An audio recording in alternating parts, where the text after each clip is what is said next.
les archives de l'Ermitage. Venez avec moi.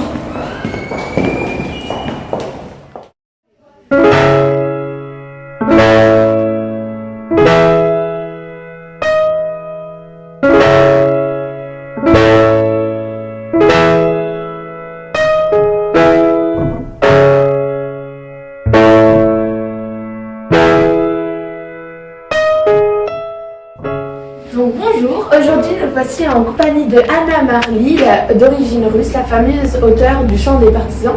Comment allez-vous?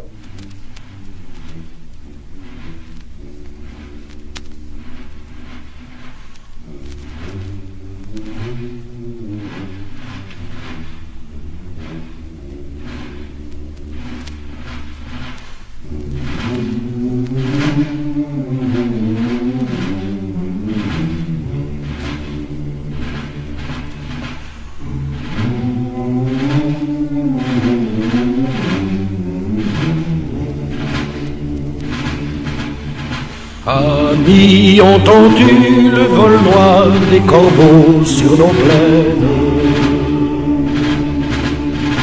Amis, entendu les cris sourds du pays qu'on enchaîne. Poètes, partisans, ouvriers, paysans, c'est l'alarme. Ce soir l'ennemi connaîtra le prix du sang et des larmes. Montez de la mine, descendez des collines, camarades. Sortez de la paille les fusils, la mitraille, les grenades. Oh, et les tueurs à la balle et au couteau, tu hérites. Oh, et saboteur, attention à ton fardeau, dynamite. C'est nous qui brisons les barreaux des prisons pour nos frères. La haine à nos trousses et la faim qui nous pousse, la misère. Il est des pays où les gens au creux des lits font des rêves. Ici, nous vois-tu, nous on marche et nous on tue, nous on crève. Ici, chacun sait ce qu'il veut, ce qu'il fait quand il passe. Ami, si tu tombes, un ami sort de l'ombre à ta place. Demain, du sang noir séchera au grand soleil sur les routes. Chantez, compagnons, dans la nuit la liberté vous écoute. Amis, entends-tu le vol noir des corbeaux sur nos plaines? Amis, entends-tu les cris sourds du pays qu'on enchaîne? Oh, et partisans, ouvriers, paysans, c'est l'alarme. Comment allez-vous? Très bien, merci. Qu'est-ce qui vous a donné envie de commencer la guitare? Donc quand j'avais 13 ans, quand on était encore à Petrograd, mon père il était fusillé pendant la révolution russe et ma mère elle m'a offert une guitare. Et je m'en suis jamais séparée et ça a vraiment transformé la vie. D'accord. Et comment est-ce que le chant des partisans est devenu quand même une chanson officielle? En 1921, quand j'ai fait cette chanson, à base d'une mélodie russe, beaucoup de gens ont aimé et j'ai eu une traduction anglaise. Et donc ça a encore répandu la chanson. J'ai après eu un accord avec les services britanniques et ma chanson a été diffusée sur la BBC, la radio, 2 fois par jour. Et donc après ça a attiré beaucoup d'attention et voilà, c'est devenu le chant officiel. D'accord. Et maintenant que vous êtes très connu, qu'est-ce que vous comptez faire après avoir écrit la fameuse chanson? Peut-être aller en Amérique ou en Afrique, mais je retournerai en Russie.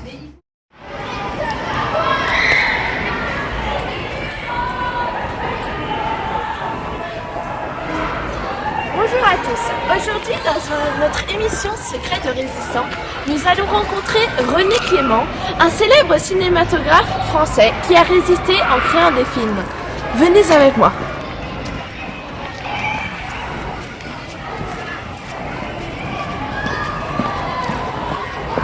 Venez.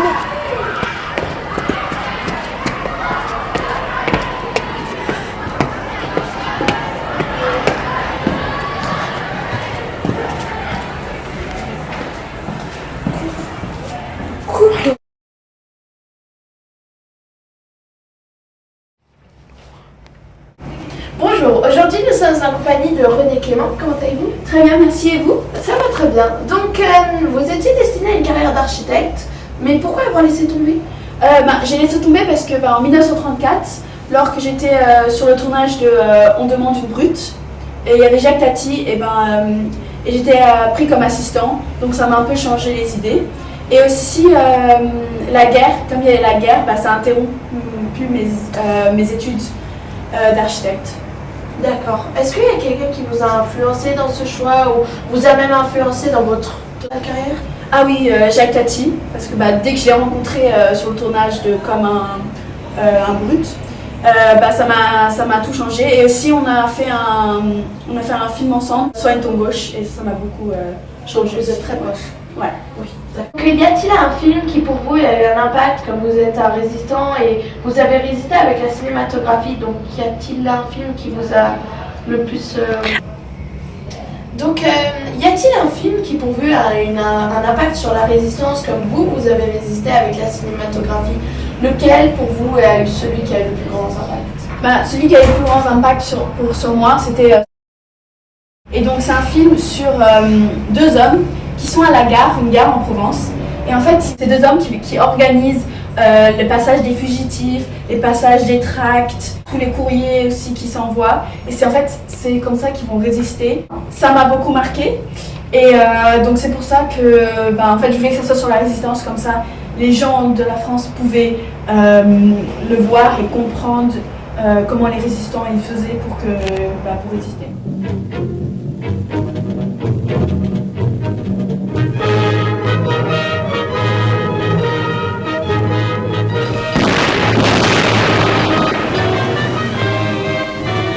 Agir vite et sur une échelle beaucoup plus vaste.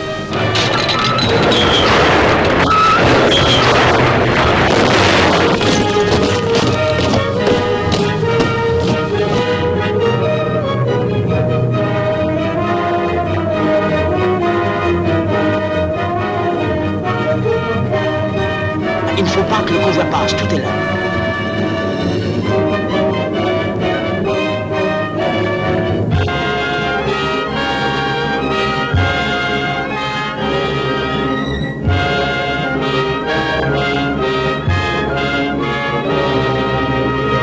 Maintenant fini, merci beaucoup et on se retrouve sur le plateau. Au revoir.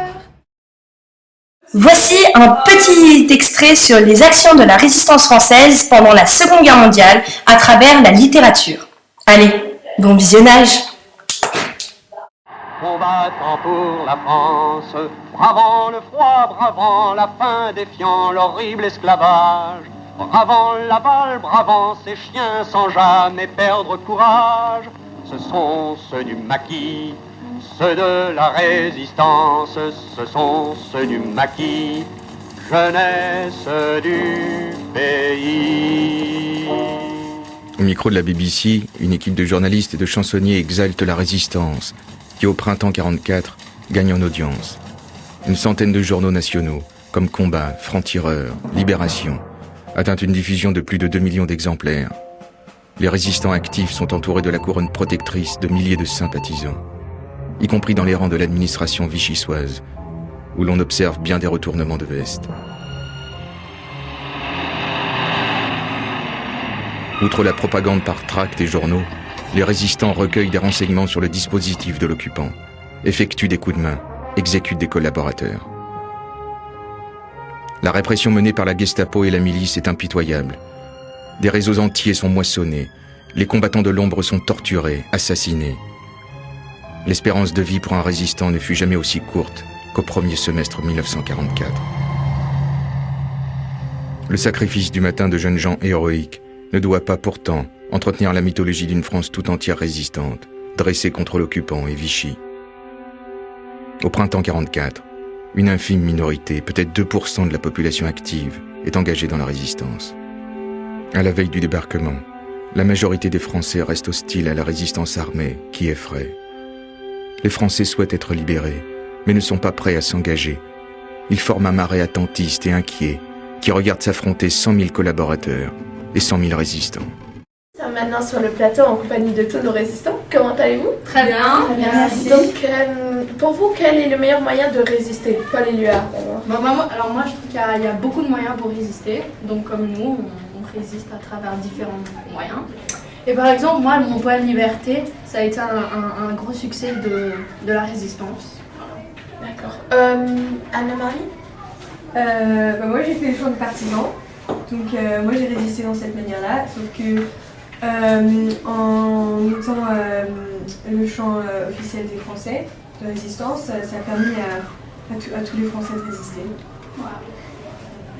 Vous avez l'air ému, René Clément.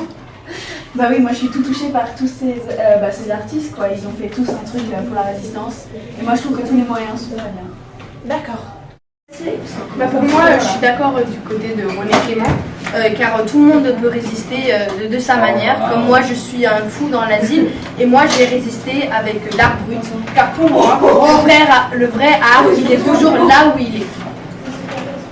D'accord. Et selon vous, est-ce que tout le monde peut résister de sa manière ou il n'y a que des personnes ciblées qui peuvent le faire? René Clément. Ah non, moi tout le monde peut résister. Hein, si personne ne résistait, il n'y aurait même pas les gens comme nous qui pourraient écrire des signes, des poèmes. Si je peux me permettre, tout le monde peut résister de sa manière. Chaque personne pendant cette guerre, pour moi, a fait quelque chose d'important pour tout le monde. Que ce soit les personnes qui délivrent les tracts, que ce soit des hymnes de poètes, que ce soit des cinématographies pour inciter les gens, que ce soit des gens comme moi qui ont juste fait de l'art pour résister, ou que ce soit des gens comme Anna qui fait de l'art, qui fait une chanson pour la patrie. Impressionnant. Donc merci beaucoup à tous ces résistants. Grâce à vous, la France a pu résister en moment de guerre.